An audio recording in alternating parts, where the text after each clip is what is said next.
Saya Saripudin, Guru Pendidikan Agama Islam dan Budi Pekerti UPT SMP Negeri 1 Tamalatea, Kabupaten Jeneponto. Saya seorang mahasiswa PPG dalam jabatan tahun 2024, PAI Batch 2, LPTK Institut Agama Islam Negeri Manado, Sulawesi Utara. Dalam kesempatan ini, saya melakukan berteaching dengan materi Al-Quran dan Hadis sebagai pedoman hidup. Selamat menyaksikan. Assalamualaikum warahmatullahi wabarakatuh. Waalaikumsalam warahmatullahi wabarakatuh. Bagaimana kabar hari ini anak-anakku sekalian? Alhamdulillah baik. Alhamdulillah baik sehat Pak. Alhamdulillah, semoga kita selalu diberi kesehatan, keselamatan. Sebelum memulai mata pelajaran, mari kita berdoa. Untuk ketua kelas, silahkan siapkan dulu. Sumiati, Nandaku, silahkan siapkan dulu. Iya Pak. Seluruhnya siap gerak. Mari kita sama-sama berdoa. Doa dimulai. Setelah disiapkan, Bapak akan mengecek kehadiran anak-anakku sekalian. Ada yang alfa? Sakit atau apa? Alhamdulillah hadir semua ya. Silakan anak-anakku sekalian berdiri dulu. Semua kita cek kelengkapan kita. Ya. Lambar lokasi ada, aman. Dasi aman. Lokasi. Ring pinggang ada. Semua tertulis OSIS ya harusnya. Oke, kaki baju harus di dalam. Itu nak, bajunya jangan dilipat begitu. Tidak sopan. Hasparit itu. Ya, Aspar, kasih turun dulu itu. Siap, Lipatan siap, bajunya. siap ya Pak. Ya Pak. Ya. Oke, baik. Anak-anakku sekalian, kalau sehat, sudah rapi, perhatikan sampahnya nak. Ya. Perhatikan laci Ya mejanya. Pak, sudah bersih Pak. Sudah bersih Pak. Kolom. Ya, alhamdulillah sudah bersih ya. Yang itu. Oke, baik. Sebelum kita lanjut, mari kita bersikir seperti biasa. Ya. Itu Bapak. Ucapkan tasbih. Ucapkan tasbih. Ucapkan Subhanallah. tasbih. Ya, nanti setelah Bapak ya. Ucapkan tahmid. Ucapkan tahmid. Alhamdulillah. Ucapkan tahlil. Ucapkan tahlil. La ilaha illallah. Ucapkan takbir. Ucapkan takbir. Allahu Allahu Akbar. Akbar. Ini kita akan mempelajari tentang Al-Quran dan Hadis sebagai pedoman hidup. Ya. Jadi tujuan pembelajaran kita di sini yakni peserta didik mampu mendeskripsikan pengertian Al-Quran dan hadis. Dan yang kedua adalah peserta didik, anak-anakku sekalian, mampu menjelaskan fungsi hadis terhadap Al-Quran. Anak-anakku sekalian, sudah ada yang tahu tentang apa itu Al-Quran, hadis, dan fungsi hadis terhadap Al-Quran. Nah, sebelum kita lanjut, Bapak akan bertanya dulu ini ya. Anak-anakku di sini sudah ada yang sering membaca Al-Quran? Sudah Pak. Sudah Pak. Ya, semoga kita dapat berkah dari hasil bacaan kita. Terus yang kedua, anak-anakku sekalian, ada yang tahu apa itu Al-Quran dan hadis? Tahu Pak. Tahu ya? Tahu Pak. Coba Ibu Pak. Sumiati. Ya. Coba Sumiati, apa itu Al-Quran? Oke Pak, Al-Quran itu adalah kitab kita sebagai seorang Islam Pak. Dan hadis? Kalau hadis perkataannya Rasulullah SAW Pak. Upload dulu untuk teman kalian, teman kita ya. Nah, terus yang ke pertanyaan selanjutnya. Ada yang tahu apa fungsi hadis terhadap Al-Quran? Ada yang tahu? Tidak tahu, Pak. Oh, tidak tahu. Ah, kalau belum tahu, penasaran, ya sebentar. Kita akan babat habis materi ya pada hari ini. Terus, nah, anak-anakku sekalian, alhamdulillah tadi sudah ada yang tahu tentang apa Al-Quran dan hadis itu. Sekarang Bapak akan membagikan ya PowerPoint, link di HP masing-masing. Bawa HP semua ya.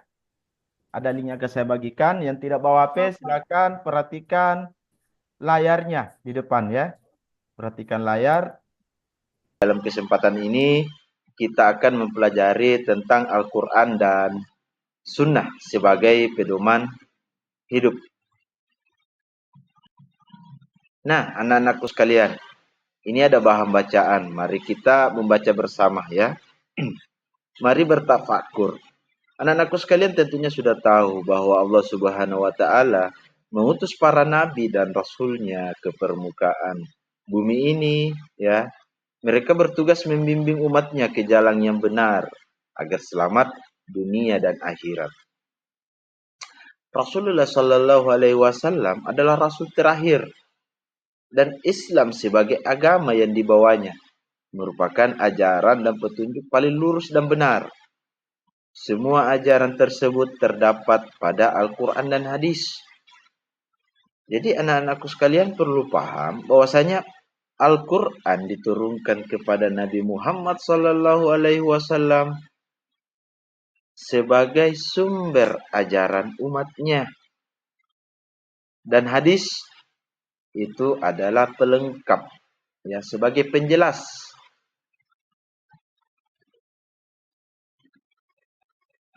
Selanjutnya anak-anakku sekalian ini perlu paham tentang apa itu Al-Quran.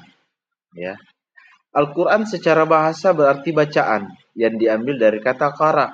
Berarti membaca Al-Quran didefinisikan sebagai wahyu Allah Subhanahu wa Ta'ala yang menjadi mujizat dan diturunkan kepada Nabi Muhammad sallallahu alaihi wasallam.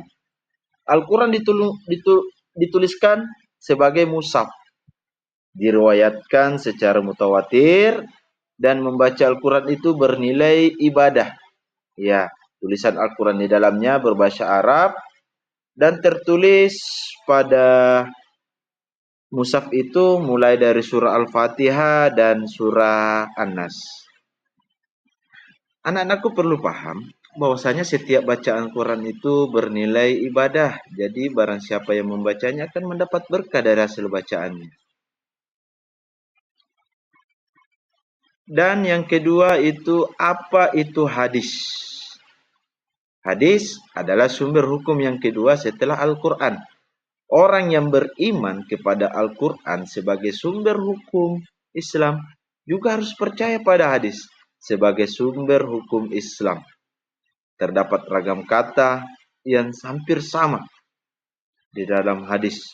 Kata tersebut adalah sunnah, khabar, dan asar. Namun keempat ini memiliki perbedaan.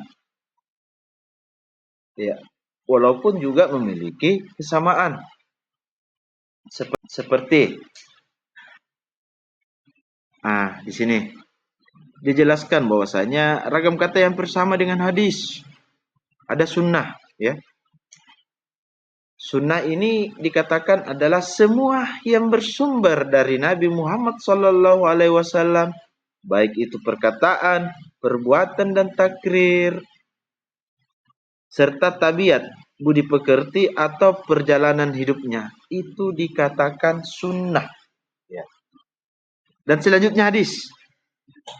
Hadis itu adalah perkataan, perbuatan, dan takrir yang bersumber dari Nabi Muhammad SAW.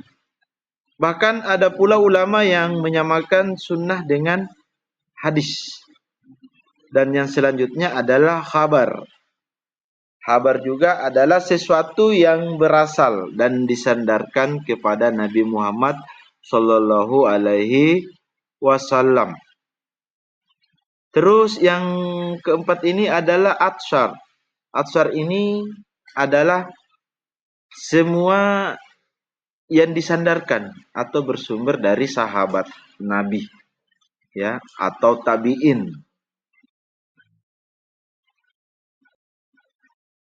Nah, setelah kita tahu, kita paham apa pengertian dari Al-Quran, dan apa pengertian dari hadis, kita perlu, anak-anakku sekalian juga perlu tahu bahwasanya apa peran hadis terhadap Al-Quran. Nah, di sini fungsi hadis secara garis besar terdapat 4 fungsi hadis terhadap Al-Quran. Di antaranya itu adalah bayang al-takrir.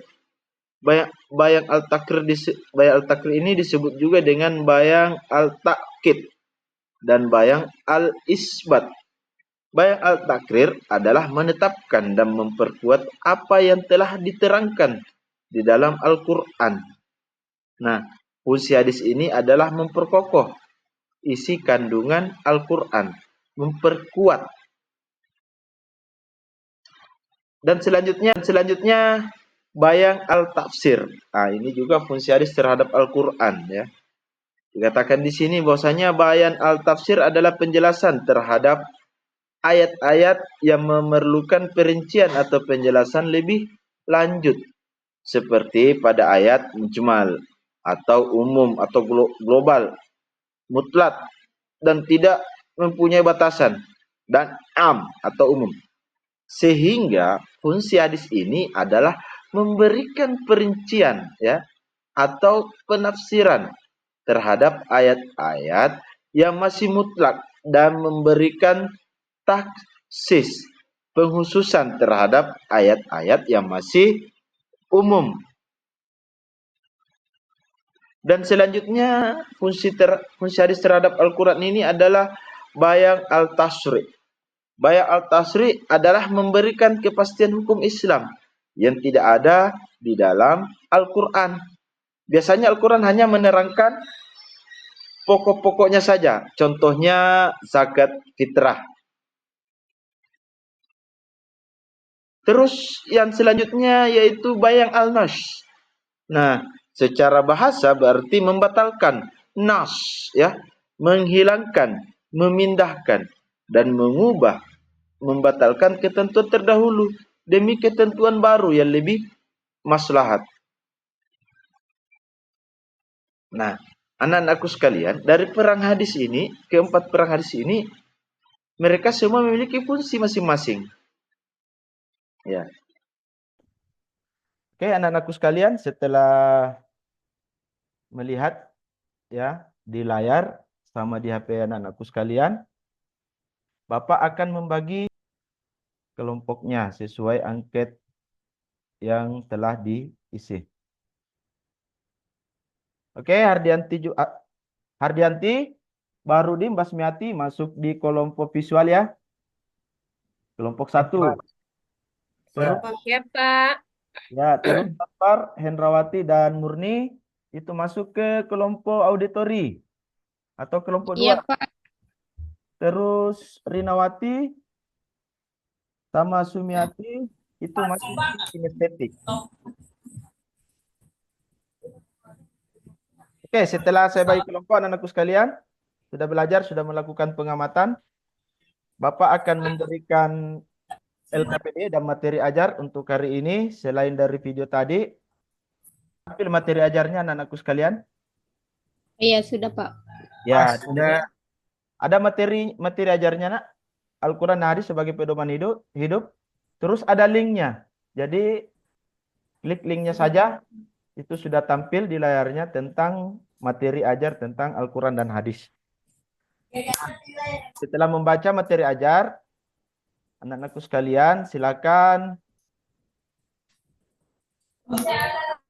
Ini di LKPD-nya dikatakan judulnya itu memahami perang Al-Quran dan hadis sebagai pedoman hidup. Anak-anakku sekalian jangan lupa baca petunjuk belajarnya mulai 1 sampai 4. Terus kompetensi belajar, terus tujuan pembelajaran dan permasalahannya, ya. Jadi permasalahannya ini dalam kehidupan sehari-hari sosialnya seperti kesenjangan ekonomi, kemiskinan, dan konflik antar individu. Itu sebagai seorang muslim nak ya. Bagaimana Anda dapat menggunakan Al-Quran dan hadis untuk menyelesaikan masalah tersebut. Di sini ada langkah-langkahnya, silakan baca. Terus tugas individunya jangan juga dilupa, jangan sampai lupa ya, karena penilaian hari ini ada dua, yaitu penilaian formatif dan sumatif. Tapi sumatif kita akan lakukan di akhir pembelajaran. Oke, ini LKPD-nya. Silakan anak-anakku sekalian mengidentifikasi masalah seperti masalah yang di atas. Terus cari ayat dan hadis pendukung dari masalah itu. Terus analisis penyebabnya dan apa dampaknya. Terus berikan solusi dan langkah nyata. Oke, anak-anakku sekalian silakan mengerjakan. Saya akan berikan waktu atau ada pertanyaan bagaimana pengerjaannya. Oke, alhamdulillah kalau sudah paham silakan kerjakan. Oke, waktunya sudah sampai.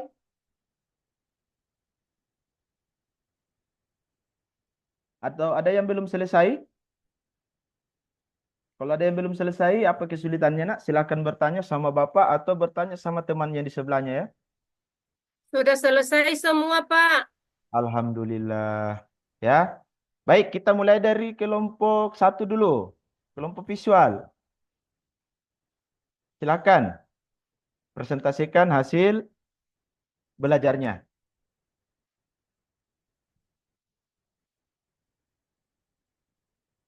Luar biasa penjelasan dari kelompok 2.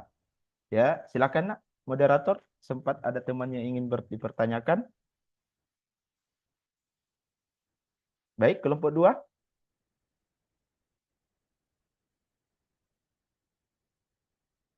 Luar biasa jawaban juga ya. Masih ada pertanyaan nak? Oke, kalau sudah tidak ada, aplaus dulu untuk kelompok 1. Ya. Oke. Dari 3 kelompok ini alhamdulillah sudah memberikan presentasi yang sangat luar biasa. Bahkan Bapak saja tidak mengira bahwasanya hasil presentasi kalian ini sudah sangat luar biasa. Oke, baik, selanjutnya anak-anakku sekalian. Ya. Setelah kita mempelajari fungsi hadis, Al-Quran dan hadis, dan juga fungsi dan peran hadis terhadap Al-Quran, anak-anakku sekalian mungkin masih ada yang ingin dipertanyakan atau sudah jelas? Kalau sudah jelas, Bapak akan meminta di antara kalian untuk mampu menyimpulkan pembelajaran kita pada hari ini.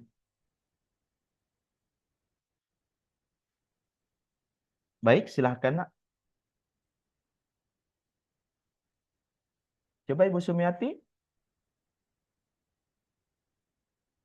Ya, aplaus dulu untuk Sumiati ya. Luar biasa. Masih ada nak? Masih ada yang mau menambahkan?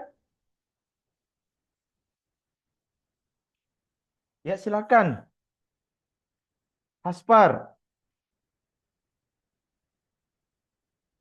Betul sekali. Jadi Al-Quran itu adalah wahyu ya.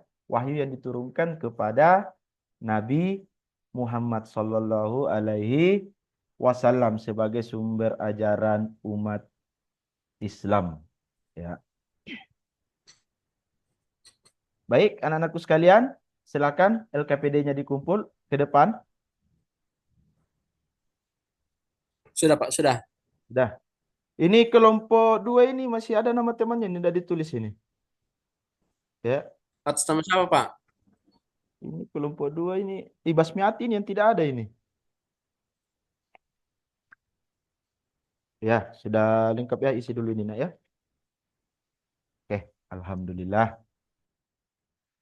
Jadi untuk materi hari ini alhamdulillah sudah selesai. Selanjutnya Bapak akan merefleksi bagaimana pembelajaran pada hari ini. Bagaimana anakku sekalian merasa puas dalam pembelajaran hari ini atau kurang menarik atau tidak? Silahkan ya. Bapak Puas, akan Pak. memberikan lembar refleksi. Ya, lembar refleksinya ini ya, anakku sekalian ya. Kalau puas atau sudah sangat oke, silakan checklist yang ini ada jempolnya 2 begini. Ya, sambil tertawa. Ya. Kalau puas, puas saja ya ini silakan senyum saja. Nah, kalau masih butuh ya atau masih kurang, ya ini nih. Ini nah ya, yang ada gambar kayak orang murung itu.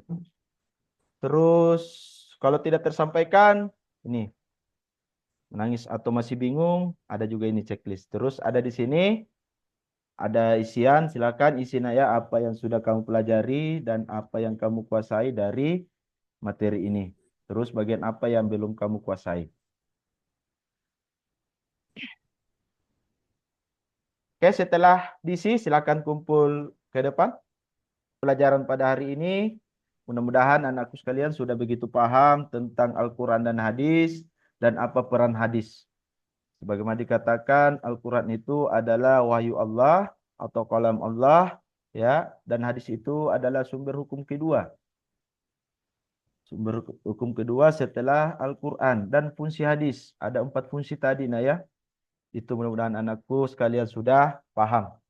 Kalau begitu, Bapak mengakhiri pembelajaran pada hari ini dengan ucapan banyak terima kasih atas semangatnya anakku sekalian. Setelah sangat antusias mengikuti pembelajarannya Bapak. Dan saya persilakan kepada ketua kelas untuk berdoa. Berdoa setelah selesai pembelajaran.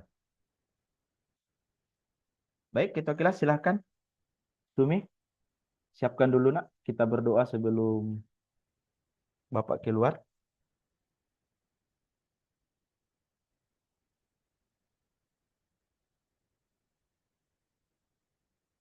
Oke, baik.